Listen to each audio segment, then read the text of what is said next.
Je voudrais lire avec vous un passage dans l'Épître de Paul aux Romains, dans le chapitre 1, pour ceux qui veulent suivre. Et on va lire quelques versets dans ce chapitre, à partir du verset 18. Et avant de vous les lire, j'aimerais vous résumer un peu les épisodes précédents. Vous savez, quand on lit un passage, c'est une lettre de l'apôtre Paul. Et dans cette lettre, avant le passage qu'on lit, il y a plein de choses. Et c'est bien des fois qu'on fasse un récapitulatif ou une rétrospective. Vous savez, c'est si on commence une série au milieu, c'est pas agréable, quoi. Et en général, ils sont assez gentils pour nous faire le petit résumé des épisodes précédents quand on regarde des séries. Donc je voudrais vous faire pareil. Quand Paul écrit aux chrétiens de Rome, il fait un effort monumental, je crois, pour résumer toute la foi chrétienne. Il dit aussi vraiment tout ce qu'il y a sur son cœur, et il va parler même des Juifs, et de la façon dont il est particulièrement attaché au peuple juif. Mais dans le début du chapitre 1, en fait, il dit plein de choses qui sont très belles et très fortes. C'est dans ce passage qu'il va dire « Je n'ai pas honte de l'évangile ». C'est une puissance pour le salut de quiconque croit. Donc rien que ça valait le coup d'écrire l'épître de Paul aux Romains. Rien que pour cette phrase. Nous, vous avez peut-être de temps en temps des fulgurances. Vous dites des phrases et les gens se disent « Attends, je vais l'écrire. » C'était beau, c'est extra. Paul est inspiré par Dieu et il écrit des choses incroyables. On a une définition de l'évangile. L'évangile est une puissance pour le salut de quiconque croit. Dans le début du chapitre, Paul va rappeler aussi qu'on est sauvé par la foi. C'est ceux qui croient en Dieu qui vont être sauvés. Pour nous, c'est devenu peut-être une habitude et c'est facile de penser ça. Mais c'était vraiment une révolution. Et c'était un rappel aussi pour tout le peuple d'Israël qui était tellement content d'être le peuple de Dieu. Et ils avaient oublié que c'était la foi qui les sauvait, le fait de croire et pas l'obéissance scrupuleuse aux lois. Donc il y a plein de choses comme ça dans ce premier chapitre qui sont belles. On nous parle aussi de la colère de Dieu. Et l'apôtre Paul n'aura jamais peur de parler des choses qui fâchent. Je suis sûr que Alexandre n'a pas peur de parler des choses qui fâchent non plus. Et quand on lit finalement toute la Bible, on est obligé de parler de choses qui fâchent. Ce premier chapitre parle de la colère de Dieu, qui est sur tous ceux qui rejettent Dieu, qui l'ignorent. Et on va voir un peu plus même dans le passage qu'on va lire. Mais Paul s'adresse aussi aux chrétiens de Rome et il leur dit, voilà, je suis reconnaissant parce qu'on parle de votre foi dans le monde entier.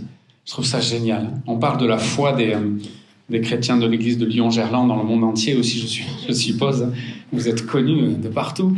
Mais je trouve que c'est beau et je suis sûr que Paul, il passe pas de la pommade. Vous savez, des fois, on se dit, bon, j'ai des choses difficiles à dire, donc je vais leur dire des choses gentilles. Mais on pense pas vraiment ce qu'on dit. C'est inspiré par Dieu et Paul pense tout ce qu'il écrit. Et il est reconnaissant parce qu'il reçoit de bonnes nouvelles. Le monde entier, c'est certainement le monde connu, et puis c'est le monde que Paul connaît, et c'est tous les échos qu'il a, mais tous les échos qu'il a sont bons, et il se réjouit de cette bonne nouvelle, de la foi des chrétiens de Rome.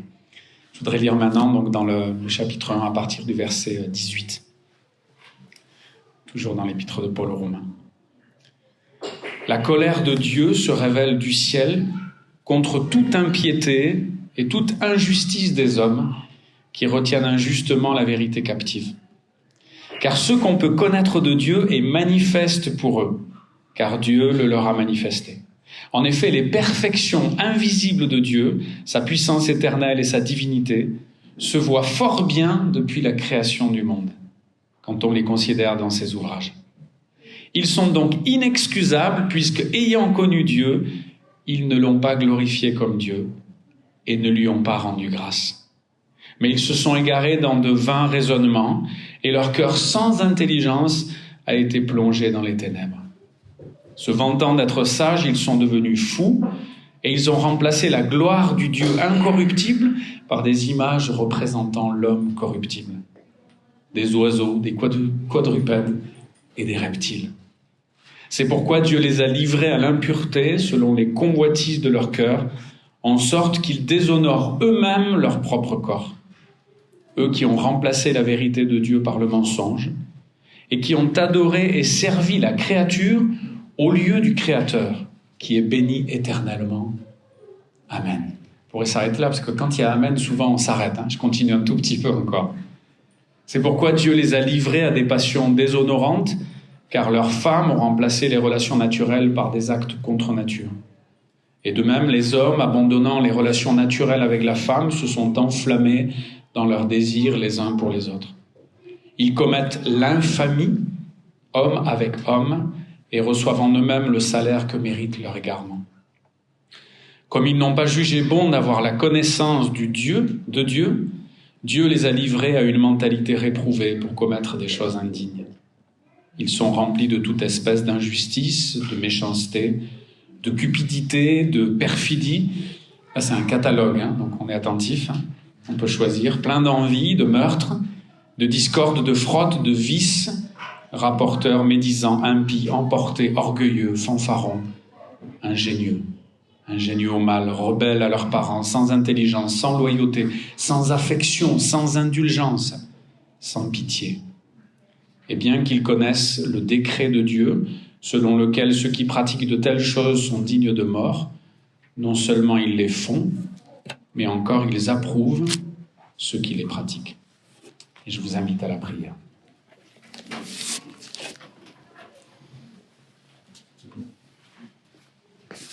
Seigneur, même si ta parole nous fait trembler, nous voulons te remercier pour cette parole. Et nous te remercions pour l'apôtre Paul, nous te remercions pour tous ceux qui ont été suffisamment à l'écoute pour écrire de ta part.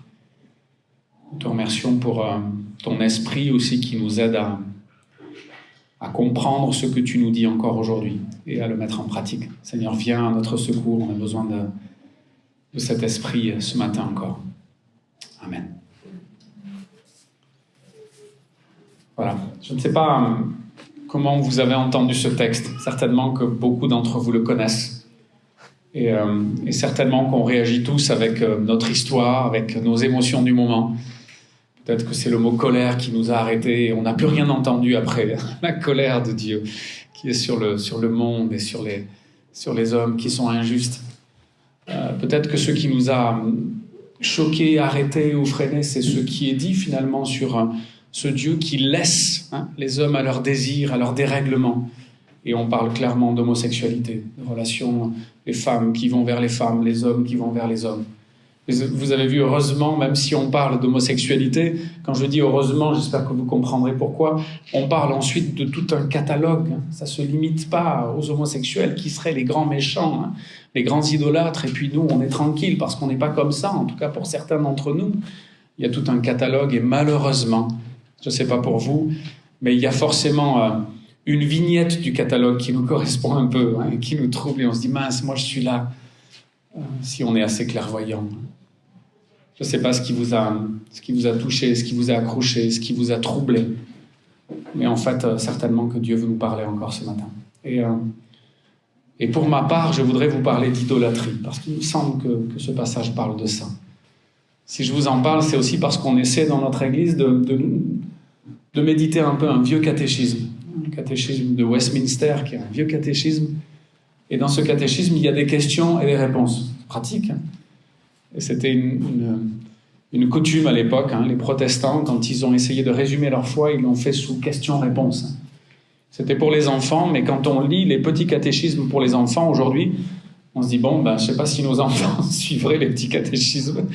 Je ne sais pas si nos mentalités ont un peu baissé, notre niveau intellectuel, mais les petits catéchismes pour les enfants, ça va très bien pour nous aujourd'hui. Peut-être même c'est un peu difficile. Mais il y a une question, c'est la question 17, juste après la question 16, jusque-là c'est logique, c'est qu'est-ce que l'idolâtrie? La question 16, c'est qu'est-ce que le péché? Et la question 18, c'est est-ce que Dieu condamne et comment il condamne l'idolâtrie? Je crois que ce passage de Romains 1, en particulier les versets qu'on a lus, nous aide à comprendre ce que c'est que l'idolâtrie. Et j'aimerais que ce texte aussi, que Paul a écrit aux chrétiens de Rome, nous aide à lutter contre l'idolâtrie, à comprendre ce que c'est et à lutter contre. Et la première chose que je voudrais vous dire, c'est comme souvent pour les textes bibliques, tout le monde en prend pour son grade. Et ça s'adresse à tout le monde. Donc si aujourd'hui, vous êtes un chrétien affermi, si vous avez donné votre vie à Dieu, si vous avez chassé l'idolâtrie, et j'espère qu'on va un peu mieux comprendre ce que ça veut dire, eh bien ce texte s'adresse quand même à vous. Et peut-être que vous l'avez déjà senti. Mais il s'adresse d'abord et premièrement à tous ceux qui n'ont peut-être pas chassé l'idolâtrie de leur vie, tous ceux qui n'ont peut-être pas rencontré pleinement le Seigneur. Et ça nous intéresse aussi, nous les enfants de Dieu, nous qui avons reçu l'Esprit de Dieu, parce qu'on est obligé de parler à ceux qui sont autour de nous et qui ne croient pas même que Dieu existe. Vous avez entendu dans ce passage, c'est très fort, tous ceux qui ne croient pas que Dieu existe, tous ceux qui n'honorent pas Dieu sont inexcusables. Ils n'ont pas d'excuses parce que les perfections de Dieu sont visibles dans la création. C'est-à-dire, on voit ce que Dieu a fait. Et quand les êtres humains vous disent « Mais moi, Dieu, j'y crois pas, je le vois pas. » On peut leur dire « Mais c'est pas possible, tu peux pas dire ça. » Tu peux dire que tu vois pas Dieu, d'accord, mais tu peux pas dire que tu crois pas en Dieu parce que Dieu a fait des choses et tu les vois, ces choses. Les perfections de Dieu sont visibles à l'œil nu. N'importe qui peut les voir. N'importe qui peut être saisi devant un coucher de soleil ou un lever de soleil. Et évidemment, il faut sortir des fois un peu de la grande ville pour voir les merveilles de la création de Dieu. Mais il y a un petit écureuil ou un petit oiseau qui peut venir même dans la ville de Lyon, au centre-ville, pour nous parler des œuvres de Dieu. Ils sont donc inexcusables. Et dans ce texte, on dit en fait que ce que ces gens ont fait, c'est l'humanité. C'est les êtres humains. C'est nous avant qu'on connaisse Dieu. Et si on a grandi dans la famille de Dieu, on a un privilège extraordinaire. Mais sinon, tout cela, en fait, ils se sont mis à adorer la création au lieu du Créateur. Ils se sont mis à adorer la créature et parfois eux-mêmes plutôt que le Créateur. Voilà ce qu'est l'idolâtrie. Et vous comprenez que si le péché, ça c'est la question 16, on va la laisser, mais on en dit un tout petit mot, si le péché c'est ignorer Dieu, c'est se rebeller, c'est lui désobéir, c'est le rejeter. L'idolâtrie, c'est ne pas l'adorer et adorer autre chose que Dieu. Vous allez peut-être rencontrer des gens qui vont vous dire « Mais moi, je ne fais rien de mal. Je suis quelqu'un de bien. » Et franchement, je connais des chrétiens de l'Église réformée évangélique de Lyon-Gerland. Je suis mieux qu'eux. Ça peut arriver. Il y a des non-chrétiens qui ont vraiment des fois une vie exemplaire, qui nous donnent des leçons de vie, qui sont très calmes, qui sont très gentils, qui font beaucoup de choses pour les autres. Vous en connaissez peut-être des gens comme ça. C'est chouette quand même. C'est des gens bien. Seulement, ces gens-là doivent comprendre que tout en étant des gens bien, s'ils ignorent Dieu, s'ils n'adorent pas Dieu, s'ils ne remercient pas Dieu pour tout ce qu'il a fait pour eux, ils sont dans l'idolâtrie, ils sont condamnés, ils sont sous la colère de Dieu et ils ne sont pas si bien que ça. C'est-à-dire que leur motivation première, c'est pas d'honorer Dieu quand ils font le bien. Même s'ils ne voudront pas le reconnaître, leur motivation, c'est d'être aimés. Certainement qu'ils veulent aimer les autres, mais pourquoi ? Il y a tellement de choses en nous qui ne sont pas claires. Nos amis, nos collègues de travail, les membres de notre famille qui ne croient pas encore en Dieu vont devoir reconnaître tout ça.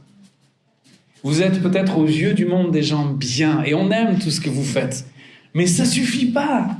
Ce que Dieu veut, c'est beaucoup plus que ça. Sinon, c'est comme s'il vous donnait plein de choses pour que vous soyez des gens bien et vous lui dites jamais merci. Et vous ne reconnaissez pas que tout ça, ça vient de lui. Tous les talents que vous avez, la force que vous avez aujourd'hui de faire le bien, ça vient de lui. Vous êtes en train de le mépriser. Vous ne l'honorez pas. Vous êtes des idolâtres. Et vous comprenez que ce que nous devons dire aussi à nos amis, à nos proches, et on doit le dire, c'est une responsabilité. L'apôtre Paul, il a commencé la lettre aux Romains en disant, voilà, moi j'annonce cet évangile. Je veux que cet évangile soit connu. Je veux que tous les hommes sachent que cet évangile, c'est la puissance pour le salut de quiconque croit. Ils doivent comprendre qu'ils sont idolâtres, qu'ils adorent autre chose que Dieu. Parfois eux-mêmes, parfois le succès, et tellement d'autres choses. Alors que ces mots de l'apôtre Paul nous aident à toucher le cœur de ceux qui sont autour de nous. On leur dit pas qu'ils sont moins bons que nous, on leur dit pas qu'on est meilleur qu'eux. On leur dit que Dieu existe, ça se voit dans la création. On leur dit que Dieu attend leur reconnaissance, leur amour, leur adoration. Et que tant qu'ils vivront pas ça, ils seront pas bien. Pas vraiment. Il y aura toujours une insatisfaction au fond d'eux-mêmes. Et même s'ils se sentent bien toute leur vie, ce que je ne crois pas, ils finiront leur vie sans Dieu, Après leur mort, il n'y aura rien. Parce qu'ils ont méprisé le Dieu de la vie. Et si je ne crois pas qu'ils pourront être bien toute leur vie, c'est parce qu'ils sont, même s'ils sont au bénéfice de Dieu, du soleil que Dieu fait lever sur les bons et sur les méchants, eh bien, ils s'éloignent de la vie. Et s'éloigner de la vie, ça ne peut pas bien finir. Ça ne peut pas nous rendre satisfaits. Et on fait du bien, et on fait des efforts, et puis on est découragé de voir qu'on n'a pas de retour, ou pas autant que ce qu'on voulait. On n'est pas satisfait. Vous voyez, quand on lit la parole de Dieu, on prend aussi pour les autres, pas que pour nous. J'espère que vous faites ça, et ça veut dire que Dieu a commencé à travailler vos cœurs. Quand vous lisez, vous savez que vous lisez pas que pour vous. Vous lisez pas en disant « mais ça m'intéresse pas, moi, j'ai déjà passé ce stade-là. On va lire la suite pour voir s'il y a des trucs pour moi. » Que ça puisse nous aider à parler à ceux qui sont autour de nous, à les aider à se sortir de l'idolâtrie primordiale, celle qui nous empêche de voir Dieu, celle qui nous empêche d'adorer Dieu et de l'aimer et de le remercier. C'est une première étape qui est tellement importante. Et je pense que le texte de l'apôtre Paul peut nous aider à sauver nos amis, à sauver nos proches. C'est Dieu qui va le faire, mais il va nous utiliser. Et il nous demande non seulement de leur parler, mais c'est le deuxième point. Il nous demande aussi d'être des exemples, d'être des modèles.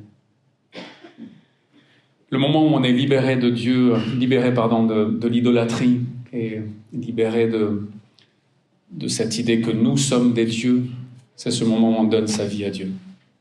Et il faut qu'on raconte ça des fois aux gens qui sont autour de nous. Il faut qu'on leur dise ce qui s'est passé. J'espère que vous avez vécu ce moment-là, que vous ayez grandi dans une famille chrétienne ou pas. J'espère qu'il y a un moment où vous avez dit à vos amis, à vos proches, voilà, je donne ma vie à Dieu. Je veux changer toute l'idolâtrie qui est dans mon cœur par mon adoration pour Dieu. C'est ça la conversion. C'est le moment où on dit, voilà, je veux que Dieu soit à la première place, le number one. Je veux que tout le reste, ça puisse disparaître. Que je puisse y renoncer.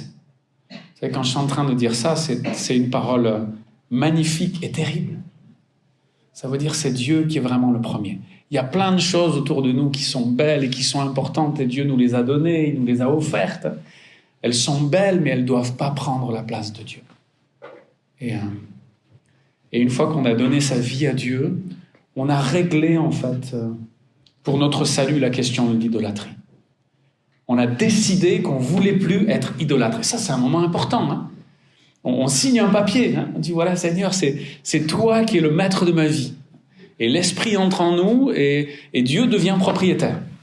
Ça, moi, je trouve ça génial parce que quand on vend son corps à Dieu, enfin, on lui donne parce qu'on n'a pas d'argent à lui donner. Hein. On lui dit, OK, c'est bon, tu es propriétaire.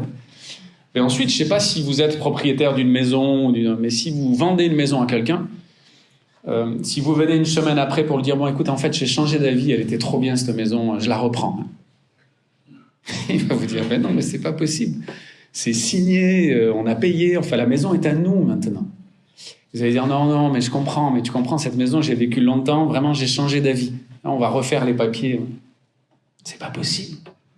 Quand vous donnez votre vie à Dieu, Dieu devient propriétaire, et il y a peut-être des moments dans votre vie où vous allez revenir vers Dieu en disant, en fait, je voudrais reprendre ma vie. C'est pas si bien la vie avec toi, c'est compliqué. Puis des fois même, on va dire à Dieu, en fait, je mérite pas tout ça. Puis j'y arrive pas. Tu vois bien que j'y arrive pas. Donc je voudrais reprendre ma vie. Et Dieu va dire, c'est pas possible. C'est pas possible. Tu es à moi. Et quoi que tu fasses, tu resteras à moi. Et vous allez lui dire, mais oui, mais en fait, j'ai entendu le pasteur Gonzalez là, un dimanche, là, et je me suis aperçu que j'étais idolâtre, en fait. Donc je voudrais reprendre ma vie, je ne mérite pas tout ça. Et Dieu va vous dire, tu n'as pas bien compris le pasteur Gonzalez. Tu l'as pas bien compris, ou il n'a pas bien parlé, ça lui arrive des fois. Hein. Tu m'appartiens. Et même si tu reconnais une part d'idolâtrie, sache que c'est bon signe. Ça veut dire que tu veux lutter contre cette idolâtrie. Ça veut dire que tu te souviens qu'il y a un jour où tu t'es engagé, tu as dit, Dieu est le premier. Et aujourd'hui, tu souffres parce que tu sens que je ne suis plus tout à fait le premier, mais c'est bon signe. C'est parce que mon esprit te travaille. Et on doit parler de ça maintenant. Ce texte, il ne parle pas seulement des non-chrétiens qui qui ont besoin de découvrir Dieu et de sortir de l'idolâtrie principale. Il parle aussi de nous et de ces moments où on glisse malheureusement dans l'idolâtrie. Vous savez, ce qui est terrible et ce qui est vicieux avec l'idolâtrie, c'est qu'il s'agit de choses bonnes, souvent. Donc ça ne ressemble pas à du péché, franchement. Idolâtrer sa famille, ses enfants, idolâtrer ses dons, les dons que Dieu nous a fait, ça ne semble pas mauvais, quoi. J'aime mes enfants, j'aime ma femme, j'aime mon mari au point de mourir pour eux. Je pense que tout ça est vrai. Mais je ne peux pas aimer mes enfants, ma femme ou mon travail plus que Dieu. Si un jour, Dieu doit m'enlever quelque chose qui pourtant fait ma fierté, fait mon bonheur, comment est-ce que je vais réagir? On connaît l'histoire de Job. On n'a vraiment pas envie de vivre ce qu'a vécu Job. Et si vous vivez un peu de ce qu'a vécu Job,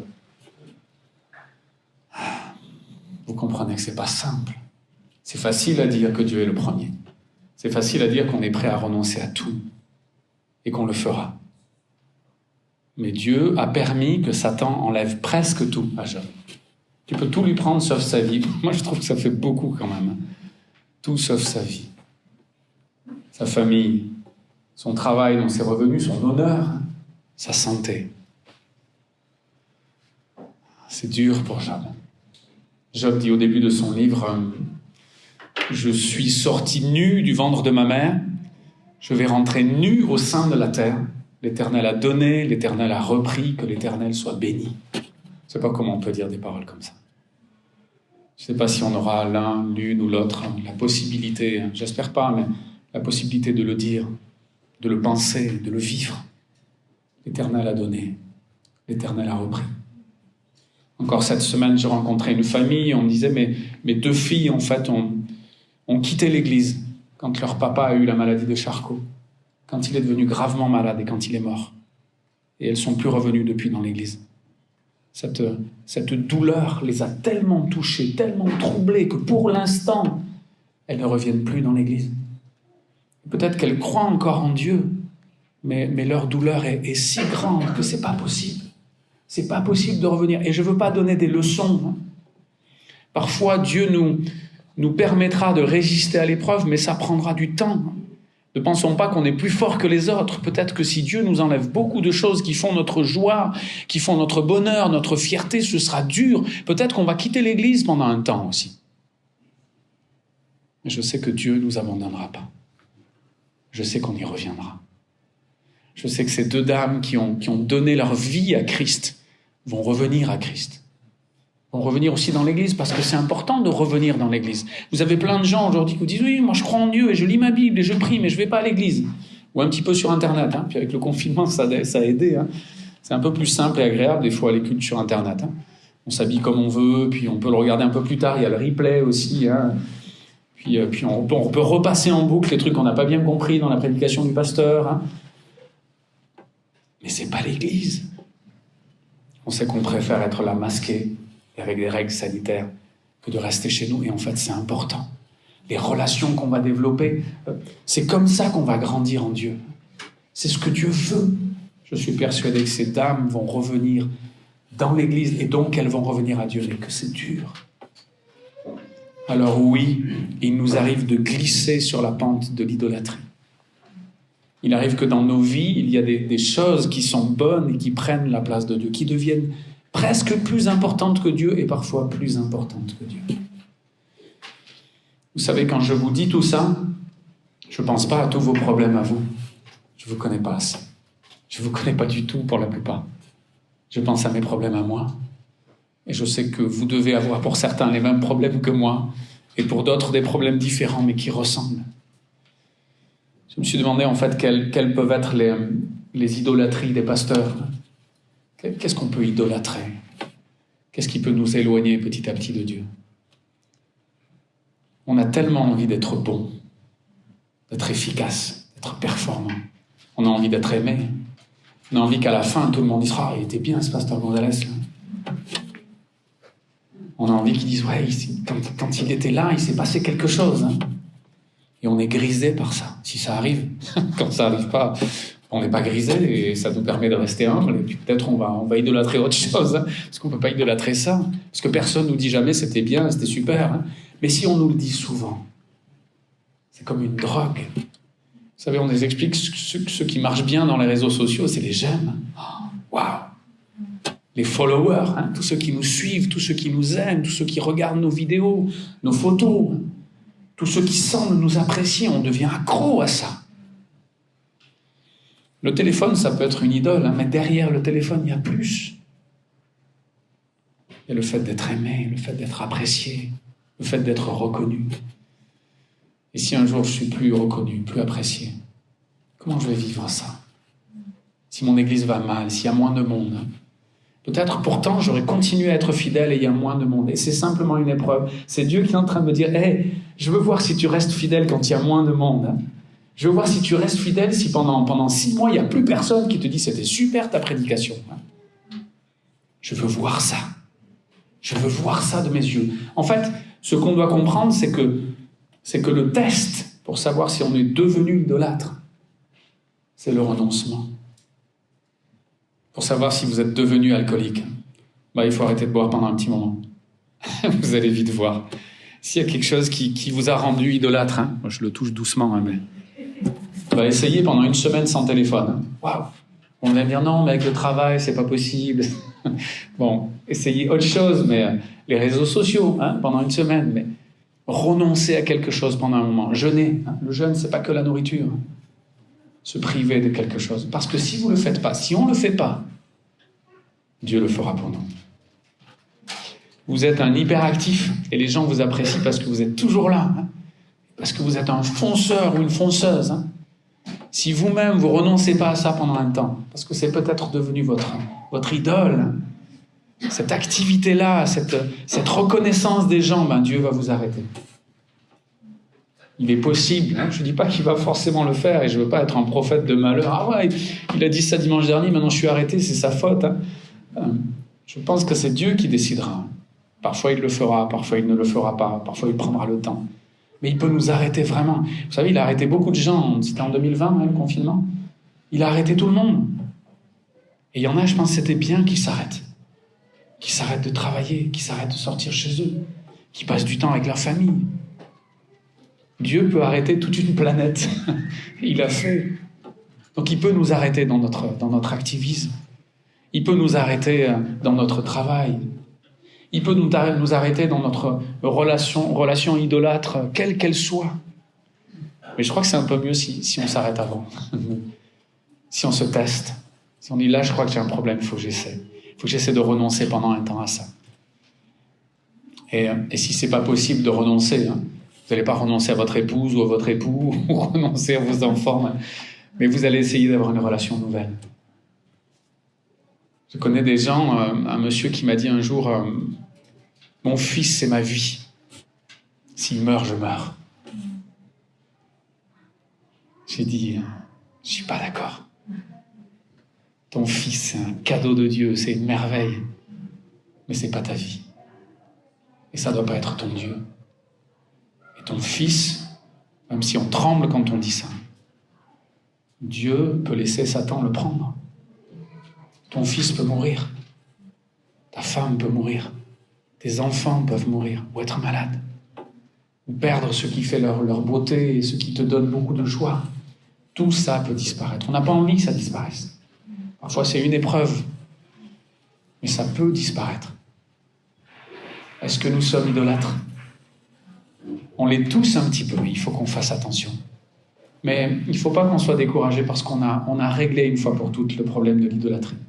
On a dit à Dieu, Seigneur, je veux que tu sois le premier. Et vous savez, nous, on s'est engagés et on ne tient pas toujours. Mais la bonne nouvelle, c'est que Dieu s'est engagé pour nous et qu'il ne nous lâchera jamais. Et qu'il ne nous laissera pas sombrer complètement.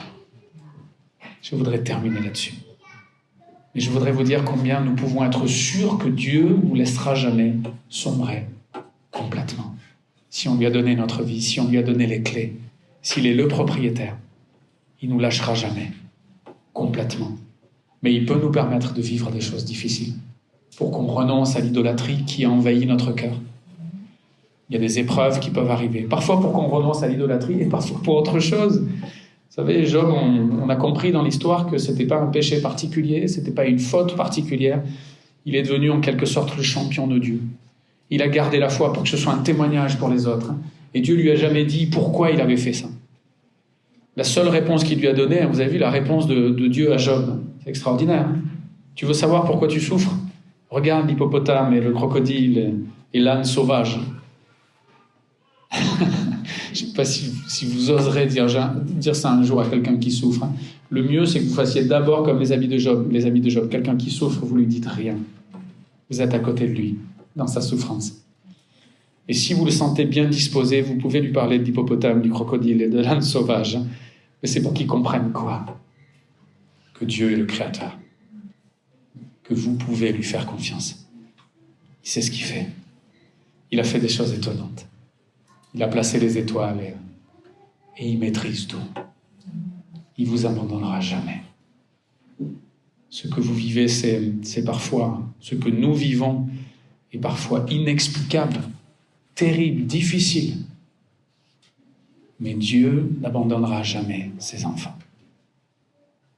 Et vous resterez un témoin de son amour jusqu'à la fin.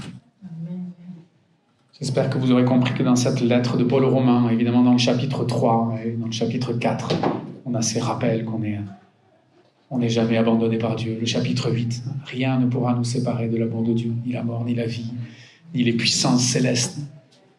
Rien ne pourra nous séparer de l'amour de Dieu.